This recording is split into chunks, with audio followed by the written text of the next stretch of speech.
All right, good afternoon. How's everybody? Welcome to America's Mart. Doing well? Oh, chef, I think these good people need some infusion of energy. Don't you? Absolutely. How about some sugar? Sugar, maybe sugar?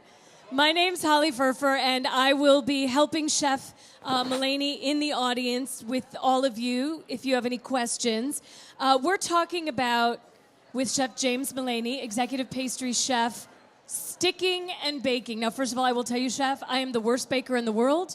I make something, half of it ends up in the pan, half of it ends up crumbled in a dish, and it becomes a trifle. It only takes practice. So I know we have a lot of questions, but let's talk about, first of all, what is the big deal with sticking? I mean, what's the big sin, and what am I doing wrong off the top of your head? There could be a number of different problems with it, but one of the things that's out that we're demonstrating today is called the Silpat. It's made by a company out of France called Demaro. It's a non-stick silicone mat that has fiberglass in it. It is absolutely the best, the most revolutionary thing that's happened in the baking and pastry world. And I've been a pastry chef for 30 years, and I started in the Army when we were spraying pans with pan spray and throwing flour on them and knocking it loose, and things would stick. And then we started using parchment paper, which we still use today, but the best thing that's come out is called the Silpat. It's a flexible silicone mat, and nothing sticks to it. It can be frozen, it can be baked, you can pour sugar on it, you can burn sugar on it. It's like those commercials you see on TV, the little Yoshi pans or whatever, where things don't stick until the first time you do it. These really don't. They've revolutionized the pastry and baking world. Not only do they have the ones or the models or the style of FlexiPan or Silpat that we're working with today, but they also have in food service and like professional kitchens, different shapes, and that really is what has changed the world of baking and pastry completely. I feel empowered, like I could bake now. Okay, so I'm going to go out into the audience, and if you have any questions during the demonstration, Chef Mullaney said he would be happy to answer some questions, so I'll step away. And Chef James Mullaney, you take it away. Ask a lot of questions. The best way to learn about things is just to ask a question. I don't know everything about it, but it's one of my favorite things. Like everybody has their favorite little kitchen gadget that's come out in the last whatever. Silpat for me is that gadget. I have about 30 minutes, so I'm really not going to have a lot of time to do a lot of things, but what I'm going to do is get a few things rolling for you. And this is about the product and not about the ingredients or the recipes. So I'm going to have a couple different things going at any given time. So if you have questions. What I'm making here is pralines, or if you're from New Orleans, it's a praline. Basically, it's forced crystallization with sugar. All I've got in here is a little butter, some heavy cream, some milk, some vanilla, some brown sugar, and some granulated sugar. You cook this up to 240 degrees, and we're going to throw some nuts into it and allow it to crystallize. And at that point, we just spoon them off into a roul'pat. A roul'pat is kind of like a regular Silpat. It's your silicone mat, except there's silicone on both sides. So when you're putting it down onto a surface, it will not move at all. So this is a lot of what we do. If you've seen it on the Food Network where we're doing all the centerpieces and all that, these sorts of things are ideal for sugar work. But it's also ideal for candies and whatnot. So I've got about 30 minutes, well, maybe 20 minutes.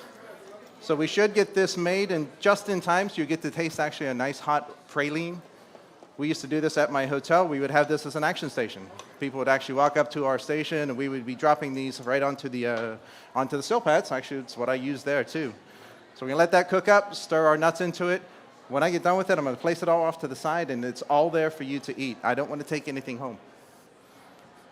It's really good for everything. It's not just pastry. I have some chicken wings here that have been pre-blanched, so they're partially cooked right now, and the spicy barbecue sauce.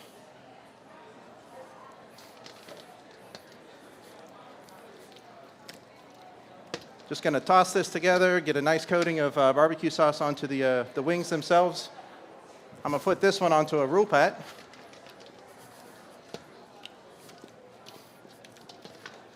And this is just the basic barbecue sauce that I've added a little bit of sriracha to. Everybody know what sriracha is?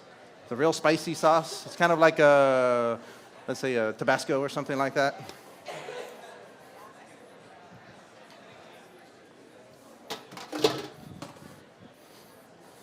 But the great thing about this is you're not going to have any problems with anything sticking.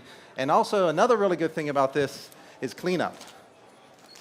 When you're working with the different products, you can either take them and just wash them, or you can throw them into a dishwasher and walk away. Come back, they're ready to go for the next baking. So into the oven. And everybody likes chocolate chip cookies, right? These are some chocolate chip cookies that I've made in advance. And I placed a Silpat onto the pan itself. So obviously they have different sizes, Chef, so you can put them in different baking Absolutely. trays.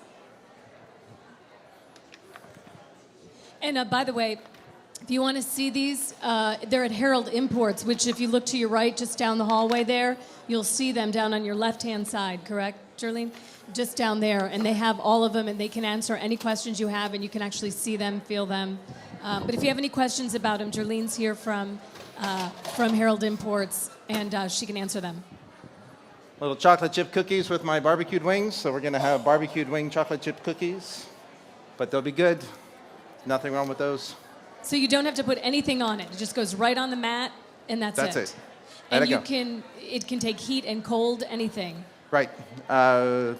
It's really nice when you have different shapes. When you get into the other versions of the flexi pans and the DeMarley products, you can actually bake products in them, put them into the freezer, and then release them perfectly. Or you can make mousses and put directly into them, freeze them, and release them, and that's how we get those nice, beautiful desserts that we're spraying with color and all of that. These flexi pans are the best. Excuse me. These. So, how about a little pizza? This is the Silpan, and it looks like it's a kind of a mesh, because it is. This allows steam and hot air to flow through the product itself, also with a liner that's perforated as well. This works great for bread. It's important when you're baking bread to have some sort of steam inside of your oven, and this is one of these things that's just ideal for it. So I've taken a little pizza dough I made up yesterday.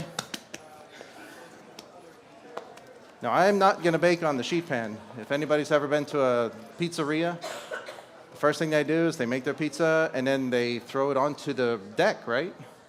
Well, essentially, I'm going to do that. But the problem with that is that sometimes the sauce and everything will come off the pizza a bit, get onto the deck itself. You've got to let it continue baking till it kind of self-cleans itself or burns. It's one of the nice things about the Silpan. Because essentially, you can put it onto the flexi or the Silpan itself, and pick this up, throw it into the oven once it's finished, and everything comes off with it. So a nice little pizza.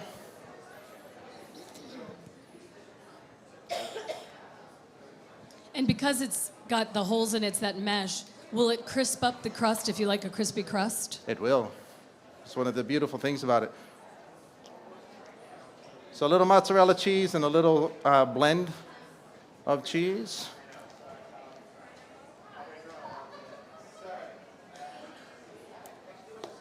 Anybody like pepperoni?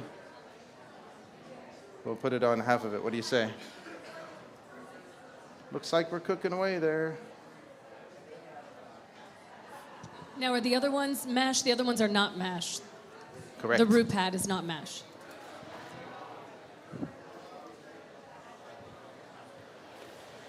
Whoa. There we go. All right, the pizza's in.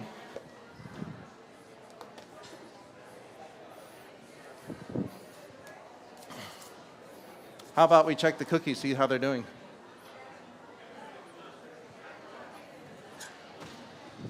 Oh, yeah. Everything's looking good. Pizza will be quick. Little oven mats. Does anybody have any questions at all? for Anything Chef? yet? Anybody hungry? Of course. Time's coming. And how thick are they? I mean, they look fairly thin. Do they have them in different thickness, or is it they're all thin like that? The mats themselves? Yes. Are they different Jerlene, thicknesses? here, come on over, Jerlene. Let me ask you about this. Because I don't know if it makes a difference, but are they all one size or one thickness? The only difference with the thickness is actually with the roul'pat. The roul'pat is a little thicker because it has silicone on both sides. So it's actually non-slip on your countertop. So when you're rolling out pie dough and everything, everything else has silicone on just the one side. So when you're making your cookies and everything, yeah, it's all the same thickness on that. Same. There are different sizes. Any interest in it It'll yet? fit every single pan that you have. I'm going to 240 degrees, and I'm sitting at 228 right now, so we're getting pretty close. Once we get up to temp, just knock the nuts into it, let it start to crystallize, and then we'll be spooning them out. And that's the time to eat them. Any Absolutely. other questions? All right. Ever make a brie en croûte? Something you can make at home. It's relatively easy. You can get the puff pastry out of the freezer at the grocery store. Roll it out just a little bit with a sheet or with a rolling pin. A little egg wash. That's basically what I have here. A lot of people like to put water in egg wash. I'm not a big fan of putting water in egg wash. I'm not a big fan of putting salt in egg wash. Egg wash, a lot of times you're using it as a glue, believe it or not. This brie en croûte, essentially we have a piece of puff dough on the bottom. You can see, and there's also a piece of puff dough on the top, so it's almost like a pie. And one of the things that we're using the egg wash for is to glue the puff pastry dough to itself. And it also gives a nice shine to it. What I like to do is mix eggs with egg yolks. Gives you a richer color, nicer shine. Very nice for causing your dough to stick to itself so it doesn't split. But the real key to making a brie en croûte is wrap it today and bake it tomorrow. Doughs like to rest. They really don't like just being put together, thrown into the oven, although I've been in many situations where I had to do just that, where I pull out something at the last minute, oh, I forgot to tell you it's on the menu, or I missed it on a banquet menu or something and had to do this on the fly. But it's ideal to do this a day in advance and let it rest overnight. And then come back, give it a second nice egg wash, and it'll bake up nice. What you're looking for is about 400 degrees for about 15 minutes or so. What's inside of that? Brie. A brie cheese. Oh, we're 232. This will happen in just a moment.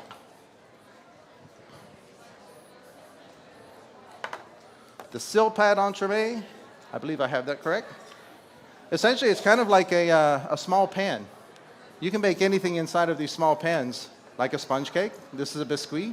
This is a sponge that you might use, say, like in a tiramisu or maybe an opera cake or something like that. It's just a really nice, simple sponge. You can put all sorts of stuff in it. If you ever had a jelly roll, this is the same sponge. It's nice and flexible. But the beautiful thing about these is that it just peels right off. And again, these can be washed. Just throw it in the dishwasher. You're pretty much done with it. You don't have to worry about that any longer. Now, this can be used for just about anything, but the beautiful thing about this is it's nice, sharp edges, and it's clean. It's very easy to work with. Also works for brownies. Who doesn't like a brownie?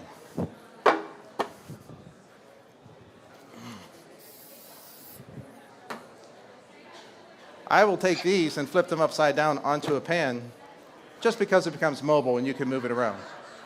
But same basic thing. It just pops right off. There's nothing wrong with that. Any questions for Chef? I think everybody's 235. amazed. We're almost there.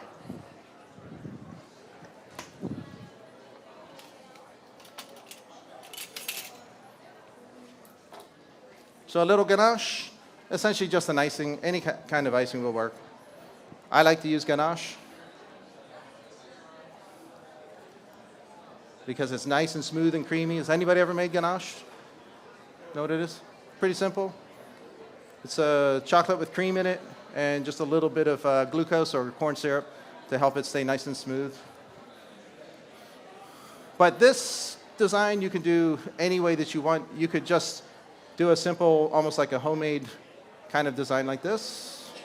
Put some sprinkle of nuts on top of it. And you've essentially got yourself a nice brownie to eat. That looked ominous. 2 degrees.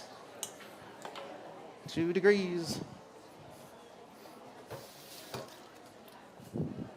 This is like speed dating. Speed cooking. So essentially, it's a very nice brownie, nice and moist, has a lot of corn syrup in it. Corn syrup's pretty important when it comes to products like these because it's hygroscopic. You just did not do that, did you? Yes, I did. There was a gasp in the audience when you did that. There's a lot. Anyway, what I was saying about the corn syrup is that it's important to be in your product because what it does is absorb moisture. So if you ever eaten a brownie, a lot of times you get some professionals who make brownies, maybe they're not from this country. A lot of people from other countries look at brownies as if they're not a good product. So there's a lot of misconception behind them. A lot of brownies end up being dry. A lot of them are kind of crunchy, they're overbaked or whatever. I like a nice, moist brownie. So my brownie has a lot of corn syrup in it. Not a lot, but it's a fair amount of corn syrup. And what it does is you bake your brownie today, put it in your refrigerator overnight, and it absorbs moisture. So the longer it sits in your fridge, up to 3 or 4 or 5 days, it just starts to absorb more and more moisture. Your brownie becomes more and more fudgy, if you will. It's a great process. So we're up to temp right now.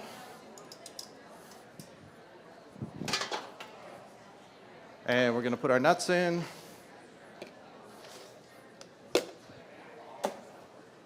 And stir. Who makes pralines? Nobody? I think anybody could do this. Yeah? What's that? You can buy a meat thermometer in the store. It goes up to like 230 degrees. You're just right about there. So I'll just stir this for just a minute or so, and this will be ready to spoon out. Oh, you know what? I think we should check our oven. Well, I think we'll give that just another second, but that's just about ready. The wings are very close.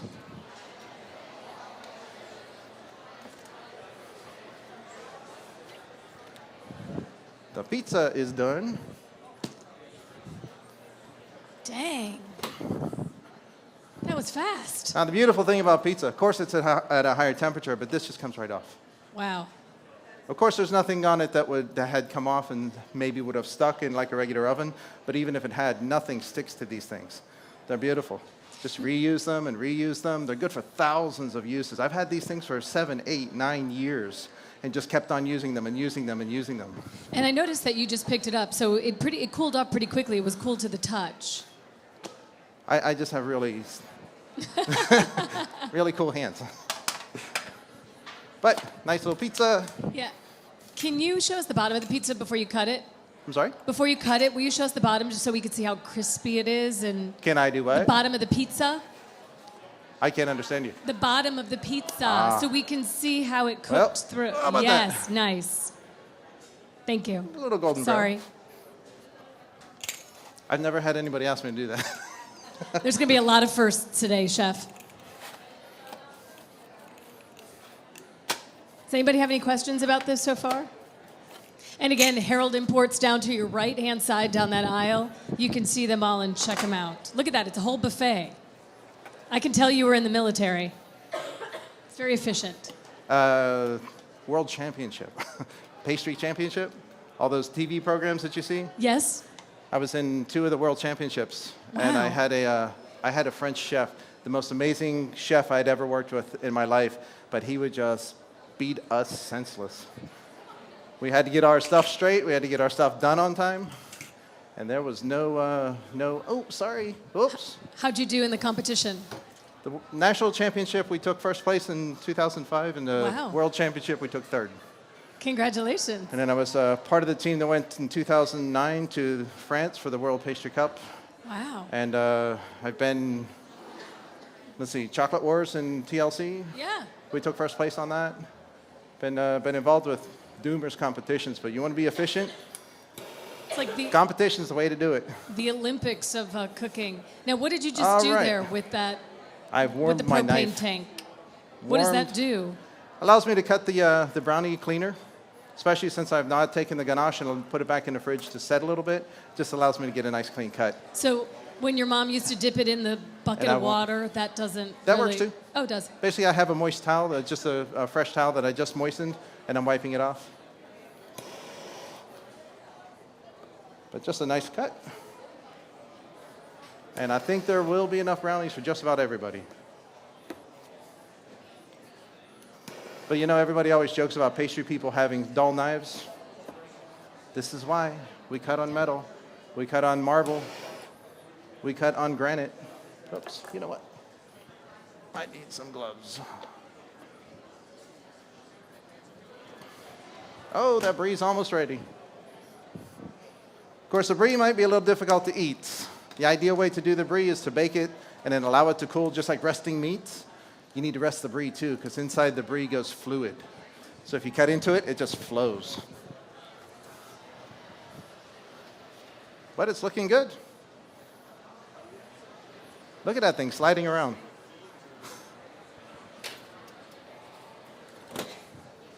Oh, my cookies.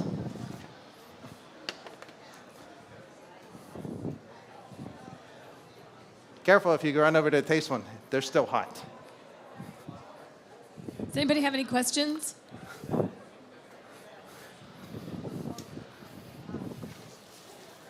Same thing with the wings. They're just sliding all over. Good.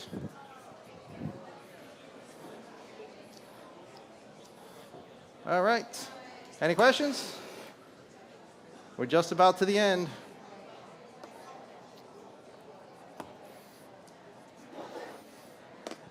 There we go.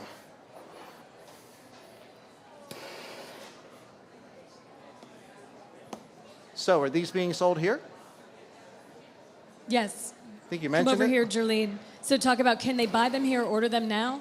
Yes, order them now at Herald Import. And another good thing about the cookies is if you're like me and you forget that you put the cookies in the oven, it's very hard to burn your cookies using a Silpat. So you can't burn your cookies using Silpat. Get Silpat. Good to know. Very good to know. And let's see. 35 pieces. I think we got you covered. Anybody have any questions for Chef Mullaney?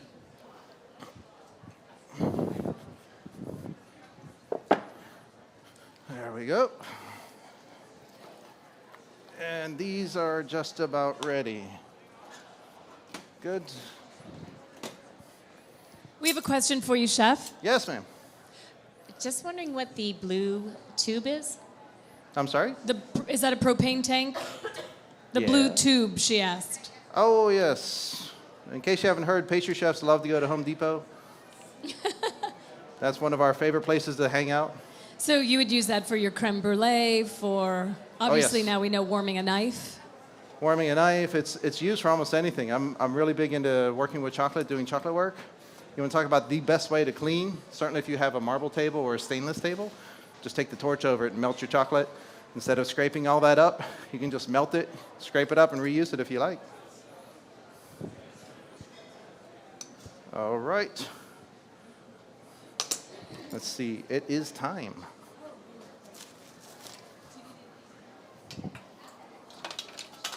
All right, if you don't have any questions, I'd like to invite you up to actually try some of the product. Everything is just about ready.